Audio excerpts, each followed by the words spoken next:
Is Fathom, and we're trying to answer the question, which type of vehicles give the best fuel economy on the highway? So to determine and justify my answer, I'm going to have to create some graphs and compute statistical measures. So I'm giving some information from 2015 on the vehicles, and there's a sample size of 300. So I think the first thing I'm going to investigate is a dot plot. So I go up here to graph, drag this down here, and I need an X and Y axis. I want my X axis to be highway MPG and my Y axis to be vehicle type. So I'll make this a little bit bigger, it's easier to look at. So right away I can kind of see that car might be the best highway MPG, but I need to investigate that a little bit more and also look at maybe the mean. So I'm going to go up to graph, plot value, and type in mean, and then I need to choose which attribute. And I want the highway MPG since that's what we're trying to investigate. And now it creates this blue line for me. And so this shows me the mean for each type of car. So it looks like the car has the highest mean, and then the van has the lowest. And then the overall mean of all types of cars is 28.24. So I might need to consider some other attributes, such as the outliers in the sample size. Because here, I mean, the car it's stretched out over a long period. And also the sample size. I mean, minivan doesn't have that many samples while the car has a ton of samples. So that might be something I need to look at as I go through this.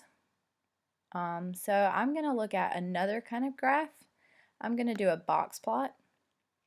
And I like a box plot just because it right away will tell you the mean and it easily shows the outliers. So once again, I need the X and Y axis. Let's see, the vehicle type. And then I need to go up here and click on box plot. So this easily shows me the median for them. Once again, car has the highest. But this also shows you the outliers. I mean, we're way out here with some of the cars. And then also this is a major outlier for the van. It's out here. And it, the min and max is easily shown for each one. So that's just an easy way. So now I've looked at the mean and the median, and I'm still kind of sticking with my decision on the car as the best highway MPG. But now I'm going to look at the summary. This isn't a graph. I'm going to look at this. This gives me better numbers for the mean.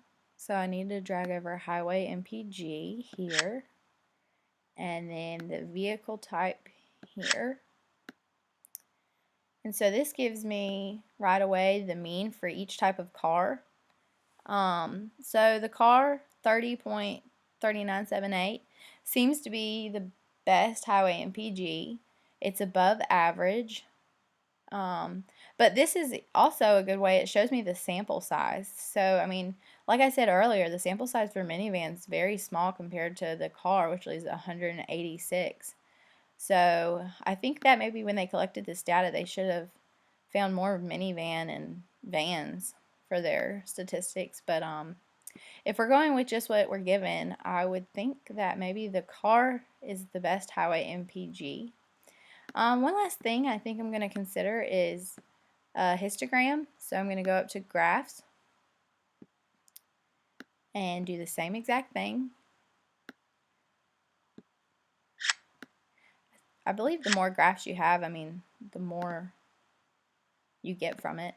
So the histogram is just, it kind of, instead of just the dots on the dot plot, it easily shows me like where most of these are, which type of car, and the highway MPG. And I'm still thinking that the car has the best highway MPG. And if I wanted to, I could create the mean again, but I believe it'd be just like the dot plot up there. So yeah, and also some things if I wanted to go into more detail, I would need to consider all the other attributes like the city MPG, because maybe another vehicle has better city MPG than cars do. So, I mean, if when, purchasing a car in the future, these are some good things to look at and a good way of comparing things. But for the answer of which type of vehicles give the best fuel economy on the highway, my answer would be the cars after going through this technology using Fathom.